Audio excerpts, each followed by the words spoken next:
Football এমনই এক খেলা যা আপনাকে এক মুহূর্তে স্বর্গের চূড়ায় নিয়ে যেতে পারে, আবার পরের মুহূর্তে আছড়ে ফেলতে পারে নরকের অতল গহ্বরে।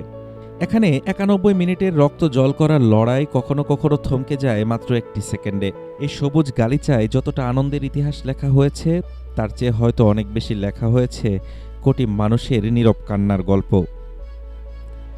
স্পেন আর পর্তুগালের এই ম্যাচটি কোনো সাধারণ ম্যাচ ছিল না। এটি ছিল কোটি কোটি হৃদয়ের রক্তক্ষরণের এক জীবন্ত দলিল। ম্যাচের শুরু থেকেই স্প্যানিশ আর্মারেরা ছিল অপ্রতিরোধ্য। তাদের পাসিং, নিখুঁত ড্রিবলিং আর আক্রমণাত্মক ফুটবল যেন পর্তুগালের রক্ষণ ভাগকে বারবার কাঁপিয়ে দিচ্ছিল। পর্তুগালও লড়াই করছিল, কিন্তু তাদের খেলায় সেই চিরচেনা আধিপত্য ছিল অনুপস্থিত। তবুও আশা বেঁচে ছিল, কারণ মাঠে ছিলেন একজন মানুষ, ক্রিস্টিয়ানো রোনালদো, যার নামের সমর্থক শব্দই হলো অসম্ভবকে সম্ভব করা।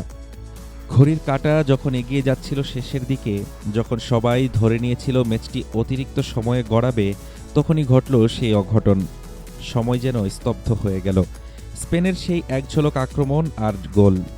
জালের ভেতর যখন বলটি জড়িয়ে গেল, তখন যেন কেবল একটি গোল হয়নি, স্তব্ধ হয়ে গিয়েছিল কোটি মানুষের হৃদস্পন্দন।